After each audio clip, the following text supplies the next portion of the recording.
A very good morning, my dear students. I hope you all are doing well. Students, we were doing the chapter Fiber to Fabric, and in this class, we are learning completely about animal fibers. With the previous video, I have told you everything about wool, the fiber which we get from different animals like sheep, yak, goats, camel, or as well as rabbit. हमने previous videos के साथ student समझा कि किस तरीके से processing करी जाती है वूल की और किस तरीके से वूल हमें मिलता है from different animals. Today's topic is silk, another animal fiber.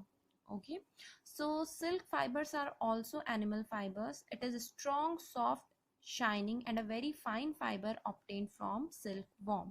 तो सिल्क फाइबर्स क्या होते हैं स्टूडेंट्स? ये भी एनिमल फाइबर्स होते हैं, बहुत स्ट्रांग होते हैं, सॉफ्ट होते हैं एंड शाइनिंग होते हैं. ठीक है, और इसका जो फाइबर होता है वो बिल्कुल फाइन होता है और ये हमें मिलता है एक इंसेक्ट से नेम्ड एज सिल्क वॉर्म. ठीक है, सिल्क वॉर्म या फिर सिल्क फाइबर, सिल्क वॉर्म से जो हमें सिल्क फाइबर मिलता है उसे यान में बनाया जाता है और उस यान से बनाई जाती हैं साड़ीज, स्कार्फ्स और भी बहुत सारी चीज़ें. सिल्क की साड़ीज बहुत ज़्यादा फेमस हैं, आपने सुना भी होगा इसके बारे में. ठीक है, नहीं सुना है तो आप अपने पेरेंट्स से इसके बारे में कंसल्ट कर सकते हैं. ठीक है, सो सिल्क मेजरली यूज़ किया जाता है बच्चों साड़ीज बनाने के लिए. इसके अलावा और भी बहुत सारा फैब्रिक इससे बनाया जाता है. प्रीवियस वीडियो में मैंने आपको बताया था जिस तरीके से रियरिंग ऑफ शीप होता है, in the same way silk worm की भी रियरिंग करी जाती है. ठीक है, क्यों करी जाती है? ताकि उससे सिल्क ऑब्टेन किया जा सके. सो the process in which rearing of silkworm is done for obtaining silk is known as sericulture. sericulture में क्या होता है? silkworm को rear किया जाता है ताकि उससे हमें silk मिल सके. previous video में I have told you about that we are going to study or learn about the life history of silk moth in the next class. So today we are going to learn about the life history of silk moth also, कि silk moth किस तरीके से वो develop होता है और वो किस तरीके से सिल्क फाइबर बनाता है. सो सिल्क मॉथ का जो स्टूडेंट्स लाइफ होती है वो इन डिफरेंट स्टेप्स में होती है. सबसे पहले एग बनता है, फिर वो एग कन्वर्ट होता है लार्वा में, then pupa, then adult silk worm. अब इन सब में क्या क्या होता है इन स्टेजेस में? Let us read and find out. The female silk moth lays eggs on mulberry leaves from which larva called caterpillar or silkworms hatch out. So मैंने आपको अभी क्या बोला कि डिफरेंट स्टेजेस क्या क्या होंगी? Egg, larva, then pupa, then adult silkworm. ठीक है, अब ये जो एग वाली स्टेज है ये कैसे होती है? जो फीमेल सिल्क मॉथ होता है स्टूडेंट्स, जब ये अडल्ट बन जाता है ना बिल्कुल, तो इसे सिल्क मॉथ बोला जाता है. ठीक है, ये जो फीमेल सिल्क मॉथ होती है ये क्या करती है? एग्स ले करती है, अंडे देती है और स्पेशली ये अंडे देते हैं मलबरी लीव्स में. मलबरी एक फ्रूट का नाम है, सहतूत बोला जाता है जिसे हिंदी में. ठीक है, तो आप अगर इसे इंटरनेट पे सर्च करेंगे आपको देखने को मिल जाएगा मलबरी लीव्स. सहतूत का पेड़ जो होता है उसके लीव्स में स्टूडेंट्स ये अपने अंडे देती हैं, दे lay eggs on mulberry leaves. और ये जो होता है ना, जब ये अंडा देती, ये जो एग्स होते हैं इसमें से आप कह सकते हैं कि इंसेक्ट निकलता है जिसे लार्वा या फिर कैटरपिलर बोला जाता है. ये जब एग, इसका पूरा लाइफ मैच्योर हो जाती है, ये क्रैक होता है, इसमें से जो निकलता है इंसेक्ट दैट इज कैटरपिलर. ठीक है, कैटरपिलर बोलते हैं या फिर इस वाली स्टेज को बोलते हैं लार्वा. फर्स्ट स्टेज में क्या हो रहा है? Laying of eggs. eggs will hatch out and larva will come out from it. ठीक है, and this larva is called as caterpillar and later on silkworm. ठीक है, इतना क्लियर हुआ?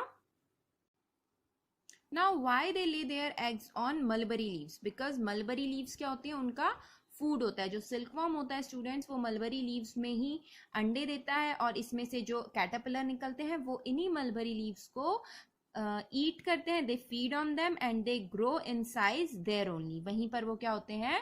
अपने साइज में ग्रो करने लग जाते हैं. You can refer to your books to see the pictures of these stages. ठीक है, जैसे कि मैंने आपको शो करा on page number 28. You can view the stages and you can view the pictures.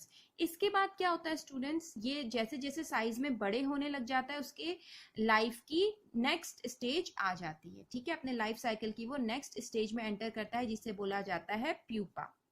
जैसे जैसे ये साइज में ग्रो करने लग जाएगा तो ये क्या बना देता है, फिर प्यूपा इसको हम बोलते हैं, ठीक है. बस सेम है, सिल्कवॉर्म ही है, बट अलग अलग स्टेजेस में उसकी अलग अलग फॉर्मेशंस होती है. That is why different names are given, ठीक है. इसके बाद क्या होता है, the caterpillar starts making a net to hold itself that it swings its head from side to side in the form of figure 8. अब ये जो कैटरपिलर होता है ना, ये क्या करता है, अपने आसपास एक नेट जैसा ये फॉर्म करने लग जाता है, ठीक है. और अपने सिर को ये किस तरीके से इस नेट को फॉर्म करता है, इसके माउथ में से ही स्टूडेंट्स क्या निकलता है, एक लिक्विड फॉर्मेशन निकलती है. जैसे आपने देखा होगा स्पाइडर वेब्स होते हैं, ठीक है. तो स्पाइडर्स क्या करती हैं, अपनी वेब्स बनाती हैं इन द सेम वे. और वो वेब क्या क्यों बनाती है, ताकि वो उसमें रह सके, मूव कर सके और उसमें फंसने वाले किसी भी इंसेक्ट को खा सके. तो ये it was just an example. In the same way caterpillar also does the same thing. अपने आप को वो क्या करता है, कवर करना शुरू कर देता है.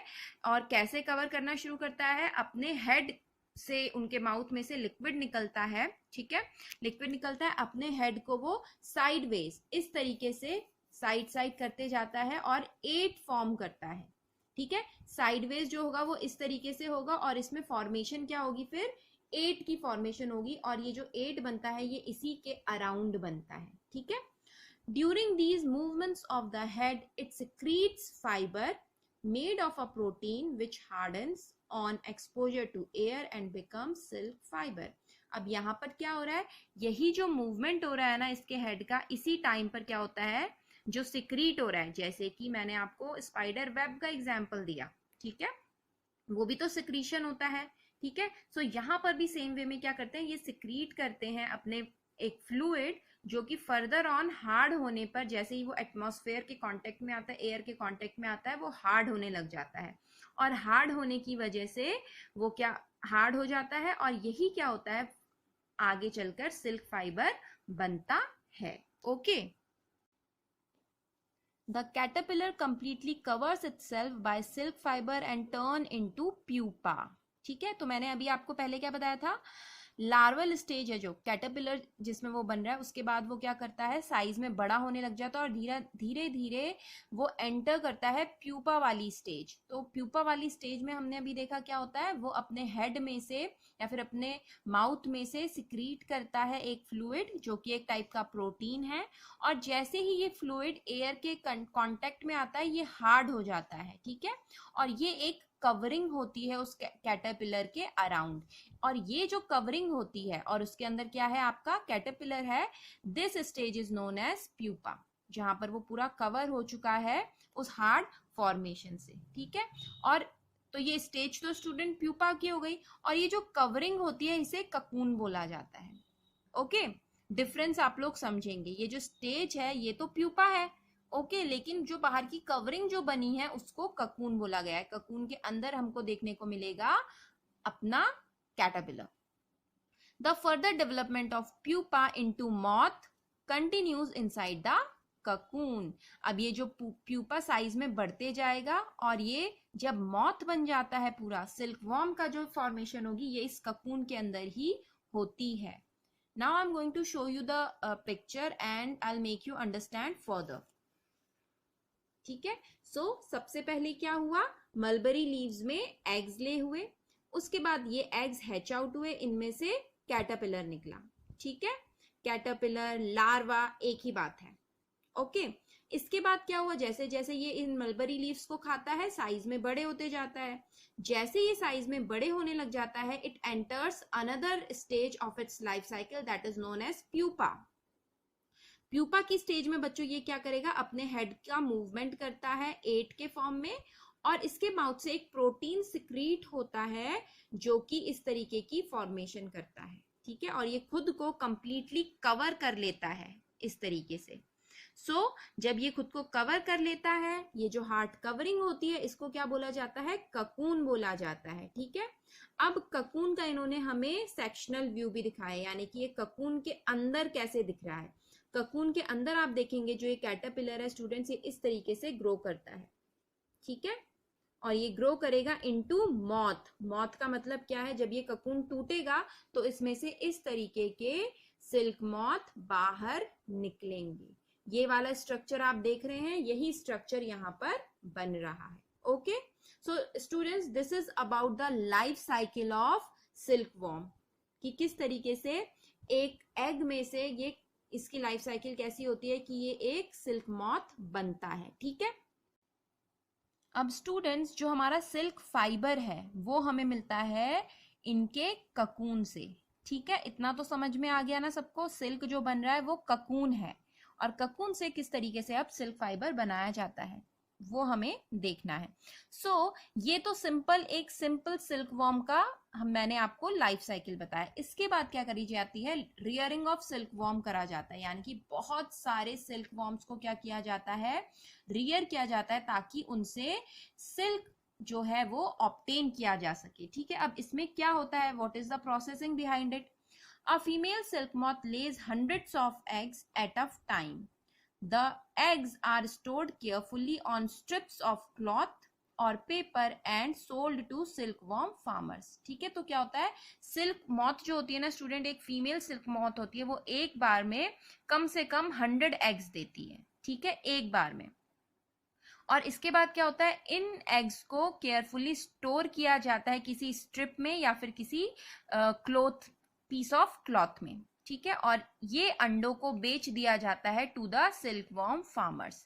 ये जो फार्मर्स होते हैं ये इनको हाइजीनिक कंडीशन में रखते हैं, इनकी ग्रोथ, इनको जो टेम्परेचर रिक्वायर होता है, इनको जो ह्यूमिडिटी रिक्वायर होती है, वो कंडीशंस इनको प्रोवाइड करते हैं ताकि ये ग्रो कर सके। इसके बाद क्या होगा, ये एग्स क्या करा जाता है, मैंने आपको बोला ना सूटेबल टेम्परेचर प्रोवाइड किया जाता है, तो यानी कि एक तरीके से इनको वार्मथ प्रोवाइड करी जाती है ताकि ये अंडे क्या हो सके, हैच हो सके और उनमें से लार्वा बाहर आ सके।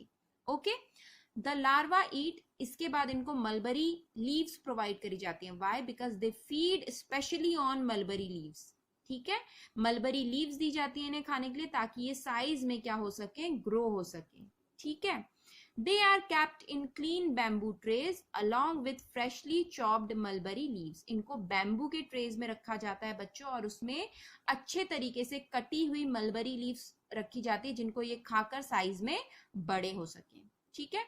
अब ये मलबरी लीव्स को कंज्यूम करते जाते हैं, and after 20 to 30 days the caterpillars stop eating and move to a tiny chamber of bamboo in the tray to spin cocoons. इसके बाद क्या होंगे, जब ये अपना एक साइज ऑक्यूपाई कर लेते हैं, अचीव कर लेते हैं 20 से 30 डेज में, ये फिर लीव्स खाना बंद कर देते हैं और बैम्बू में ही क्या करा जाता है, इनके लिए चैम्बर बना दिया जाता है। ये वहां पे चले जाते हैं और उसके बाद ये अपने आप में, क्योंकि इनको दूसरी स्टेज में एंटर करना होता है, इनको तो सिल्क मॉथ बनना होता है, ठीक है, तो उसके लिए क्या करते हैं, फिर ककून बनाना शुरू कर देते हैं। द कैटरपिलर और silk worm spins the cocoon inside which develops the silk moth, ठीक है। सो इस तरीके से रियरिंग करी जाती है स्टूडेंट्स इनकी, और इसके बाद सिल्क मॉथ उसमें से निकल जाता है, वो ककून रह जाता है, और उस ककून को फर्दर प्रोसेस किया जाता है for making silk fibre. Now the next topic is processing of silk. अब देखा आपने कि कितने सारे, एक बार में अगर 100 एग्स ले करे जा रहे हैं तो कितने सारे, बहुत सारे एग्स को क्या करा जाता है एक साथ, because it is a industrial work है, तो बहुत सारे एग्स को एक साथ स्टूडेंट्स स्टोर किया जाता है और रियर किया जाता है। तो a pile of cocoon, first step में क्या होगा, अ पाइल ऑफ ककून, यानी कि बहुत सारे ककून यूज करे जाते हैं सिल्क फाइबर बनाने के लिए। इन ककून्स को या तो सीधे धूप में रख दिया जाता है या फिर इनको एक्सपोज किया जाता है टू एक्सट्रीम हीट, बॉईल करते हैं, या फिर किसी ना किसी तरीके से आप कह सकते हैं इन्हें हीट प्रोवाइड करी जाती है ताकि उस ककून में से सिल्क फाइबर सेपरेट हो चुके, ठीक है, हो सके। The process of taking out threads from the cocoon for use as silk is called reeling the silk. और इस तरीके से जो ये ककून में से सिल्क फाइबर निकाला जाता है, इसे रीलिंग ऑफ सिल्क बोला जाता है। Reeling is done in special machines which unwind the threads or fiber of silk from the cocoon. अब रीलिंग क्या होती है ना बच्चों, ये बहुत सारे मशीन से करी जाती है, जिसमें क्या होता है, जो ककून होता है उसे इस तरीके से खोला जाता है ताकि उसमें से फाइबर बन सके, थ्रेड बन सके. Understood? Silk fibers are then spun into silk threads which are woven into silk cloth by weavers. इसके बाद ये जो silk fibers हमें मिल रहे हैं इनको silk thread में spinning करी जाती है इनकी, उसके बाद इनको weave किया जाता है जिस silk cloth बनाने के लिए by the weaver. So this is the processing of silk, students, and that was the life history of silk moth. When you will write about life history of silk moth, after that you have to draw the diagram that is on page number 28, figure 3.9, which I have shown you in this video also. So that is all for today, students. I hope आपको chapter समझ में आया होगा, आज का topic समझ में आया होगा. We will meet in the next class. Till then, stay safe and keep learning. Thank you.